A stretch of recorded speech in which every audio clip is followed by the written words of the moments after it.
Dhamma Dhamma Patipandiya Dhamma Dhamman Kuje Sanghan Kuje. I worship the Buddha, the Dhamma and the Sangha by practicing according to the teachings. May this humble offering be accepted.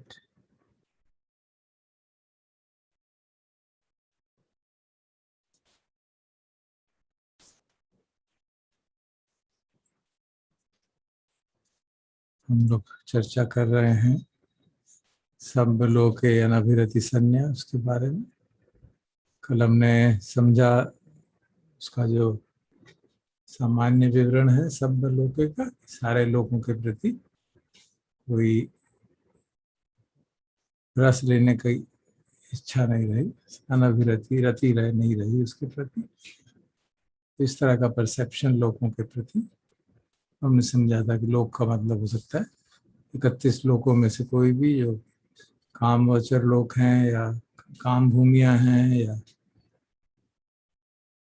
रूप भूमि है या रूप भूमि है, उनमें से कोई भी हो सकती है।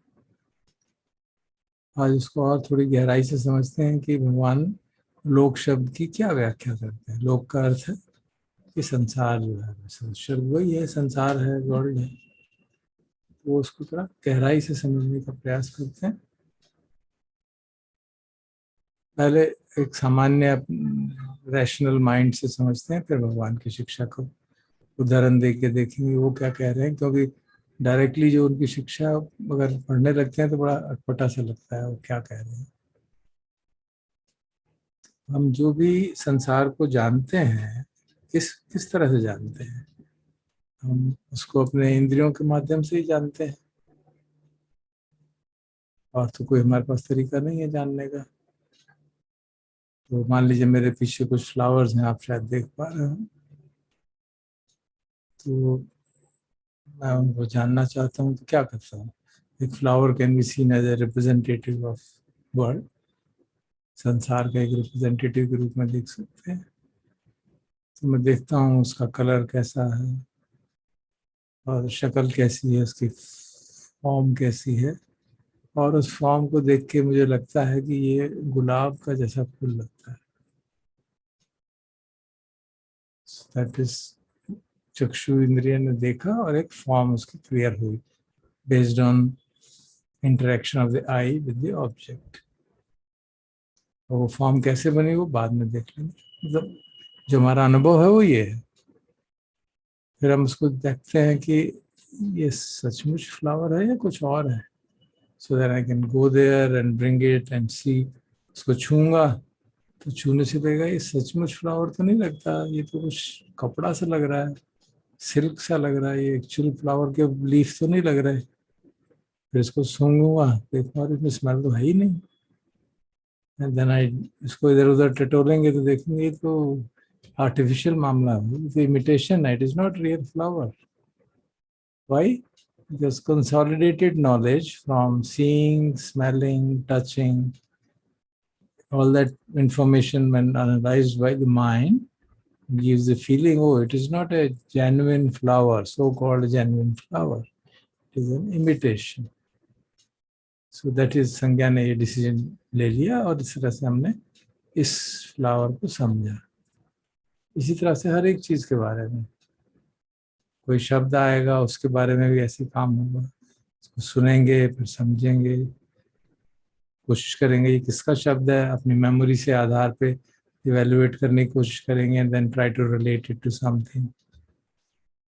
अब अगर कोई ये फॉर्म होती ऐसी एक छोटे बच्चों को दी जाए तो क्या करेगा, उसको खाएगा भी, खा के देखेगा ये कैसी है, टेस्ट कैसा है। ऑफ कोर्स अगर ये जेन्युइन फ्लावर हो तो I will also not mind eating it, but obviously not a cloth flower.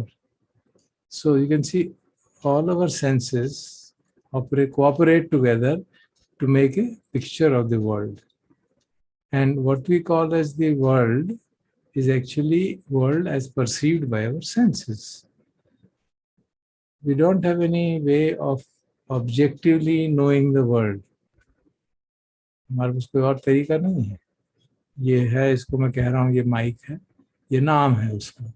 कैसे देखता हूँ, मैं समझता हूँ इससे बात, आवाज़ कर रहा हूँ तो ट्रांसमिट हो रही है, तो इसमें कुछ है अंदर, इसके अंदर भी कुछ है, इसका रंग ऐसा लग रहा है, इसमें कुछ लाइट जल रही है, इसको टच करता हूँ तो कुछ इसका टेक्सचर मालूम पड़ता है। तो इस तरह से इंद्रियों के माध्यम से एक इमेज बन जाती है, एक परसेप्शन बनता है, ये चीज़ है, then we give it a name. So the whole world which we know, see, hear, taste, touch, smell, and then know through the mind by analysis is essentially formed like this. So when Buddha uses the word loko, world, it means the world of experience.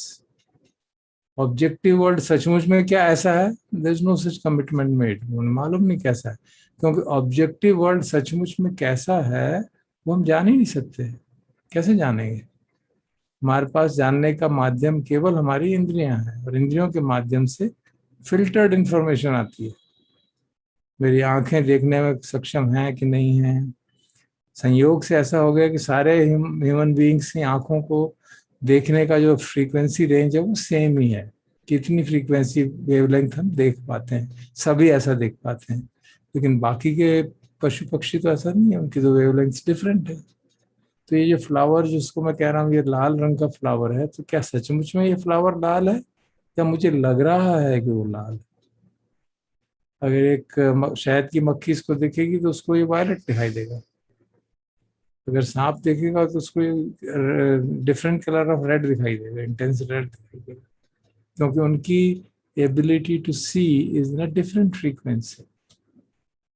So then what is the objective reality? वस्तुता क्या है? वो लाल है कि violet है कि गहरा लाल है कि हल्का लाल है, क्या है?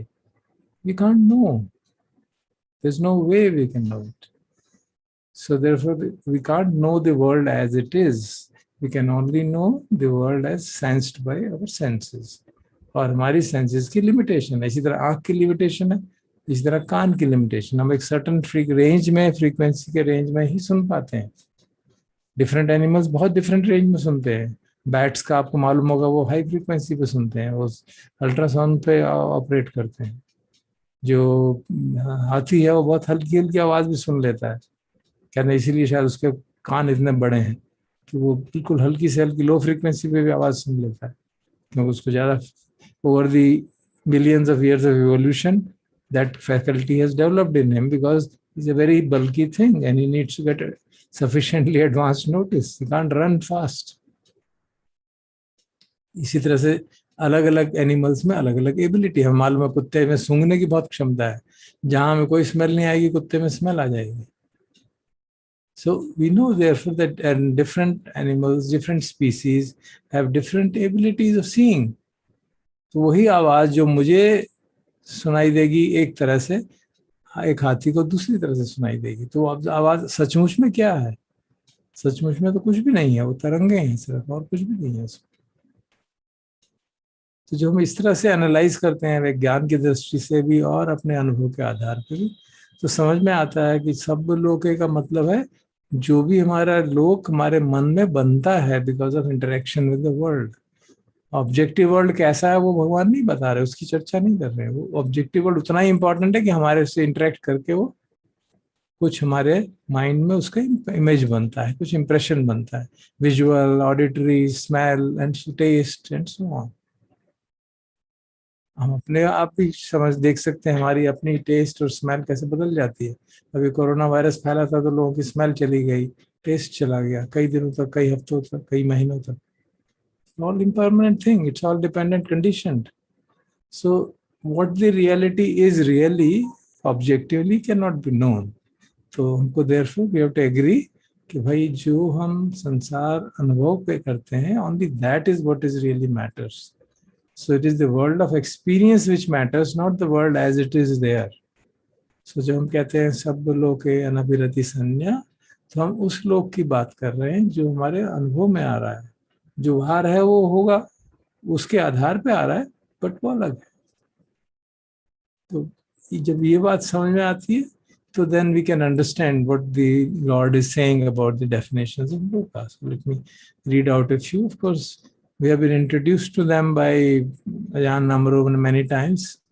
ये सुत्ता है फेमस संयुक्त निकाय में ये नखो आउसो लोकस्मिन लोकसन्नी होती लोकमानी अयम उच्यति आर्यस्य विनय लोको. कहते हैं कि आर्यों के विनय में, आर्यों के डिसिप्लिन में इसको लोग कहते हैं. किसको? That in the world by which one is a perceiver of the world and a conceiver of the world. मतलब हम इंद्रियों के माध्यम से देखते हैं और फिर उसको कंसेप्शन करके एक धारणा बनती है कि ये है, ये फॉर्म ऐसी है, ये शब्द ऐसा है, ये स्मेल ऐसी है, और वो वर्ल्ड है. And then what is that in the world by which one is a perceiver of the world, a conceiver? Then the answer is the I is that in the world by which one is a perceiver of the world, a conceiver of the world. Then the ear, the nose, the tongue, the body, the mind. तो जो हमारी शरायतन है उसके माध्यम से ही हम संसार को जानते हैं और उसी तरह से हम अपनी इमेज बन जाती है, संसार के बारे में कंसेप्शन बन जाता है. तो इसको कहते हैं संसार. और ये बात कई जगह भगवान रिपीट करते हैं अलग अलग संदर्भों में. एक इसी तरह उसी संयुक्त निकाय में एक और सूत्र है कि because I will teach you the all. What is all means cosmos क्या है, संसार क्या है. And what because is the all? The eye and the forms, the ear and the sound, the nose and the odours, tongue and the taste, body and the tactile objects, the mind and the mental phenomena. This is called the all. कहीं और define करते हैं उसकी characteristic के आधार पे. It falls apart, mendicants, that's why लोको means it is called the world. लुज्जति खो भिक्खु तस्मा लोको उच्यति. लुज्जति का मतलब होता है जो ब्रेक डाउन हो रहा है, टूट रहा है. And what is wearing away? किंच लुज्जति, the eye is wearing away, the form is wearing away, the ears are wearing away, and so on. Continuously वो चेंज होते जा रहे हैं, हमारे इंद्रियां भी और बाहर की वस्तुएं भी, और इसलिए इसको लोक भी कहते हैं. ये भी एक कारण है. बट बेसिकली हम ये समझते हैं कि भगवान की टीचिंग में जो वर्ल्ड है उसका मतलब है world of experience, not the objective world outside there. So that is the very important thing which we have to understand. And the what we world की एक्सपीरियंस इज आल्सो मैजिक. जैसे फैन सूत्र में भगवान कहते हैं जो consciousness that is like a magician's trick. And today even scientists agree that they can't figure out what is happening. How is it that we are able to see or hear or touch? उसके footprints नजर आते हैं. जैसे आंख के सामने object आता है तो रेटिना पे इमेज बनती है, ये समझ में आती है. वो इमेज जो है इलेक्ट्रिकल सिग्नल में कन्वर्ट हो जाती है वहाँ के सेंसिटिव मैटर से, और वो ऑप्टिक नर्व से इलेक्ट्रिकल सिग्नल ब्रेन तक जाता है. और उस इलेक्ट्रिकल सिग्नल के रहते वहाँ पे न्यूरॉन्स फायर होते हैं और ब्रेन के एक पोर्शन में जाके वो इकट्ठे हो जाते हैं. तो वहाँ पे फायर होते रहते हैं लगातार. तो उस फायरिंग के कारण वहाँ पे by a magic a multicolored picture is seen by the mind. How it is seen, nobody knows, because the brain by itself is totally dark. There is no color in it. It's darkness, complete darkness. तो ये electrically charge neurons किस तरह से एक image बना देते हैं कुछ नहीं मालूम. या इलेक्ट्रिकली चार्ज न्यूरॉन किस तरह से एक साउंड बना देते हैं कुछ नहीं मालूम किसी को. It's a mystery. And that's why Buddha, I think Buddha, realizing it in his intuitively, he says the vijnana is like a magician's trick. Somehow it is happening, nobody knows what is going on there. And that further makes it very, very clear that there are limitations. If the brain is impacted, if the sense organs are impacted in some way, the world which we experience will be different. So world is therefore, when we say SABBA LOKE ANABHIRATA sanya, what does it mean then? It really means not having any delight, not taking any delight in the world as it is experienced by us. And what is experienced by us is essentially a mental construct. It is a construct of the mind based on the interaction of the sense organs with the world outside. So the sense organs and world interact, and there is a process which happens, and there is a cognition which we call as seeing, hearing, tasting, touching, and what is cognized we call as the world. So what is then the teaching for us?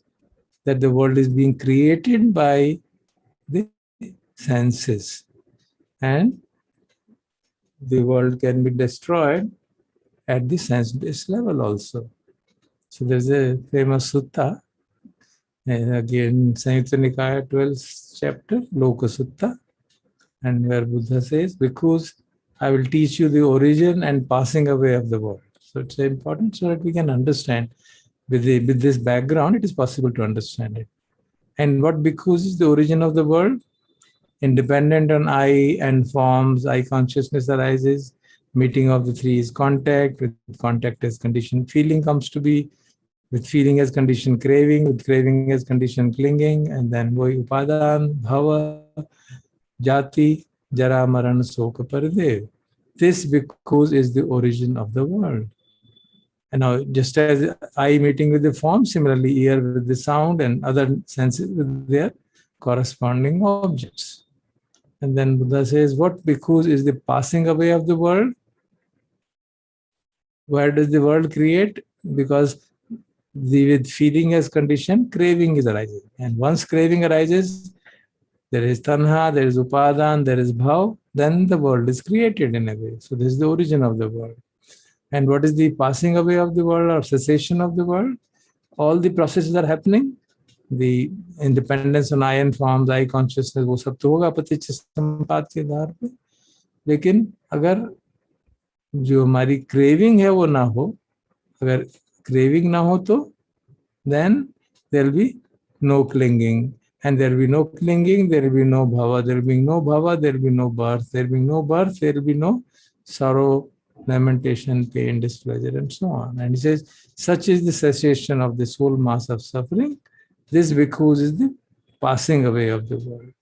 So that's how he tries to explain it and relate it to the paticca samutpad, and basically, ultimately, it gets related to the avidya nirodho. When there is cessation of ignorance, then obviously we paticca samutpad humne padha tha.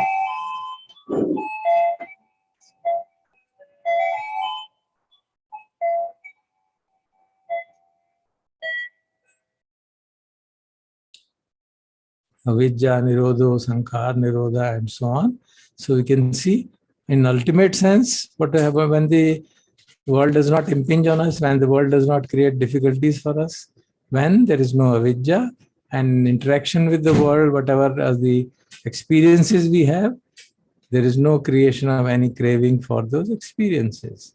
And then there is no question of any rati arising with the world. Then ANABHIRATA will be perfect.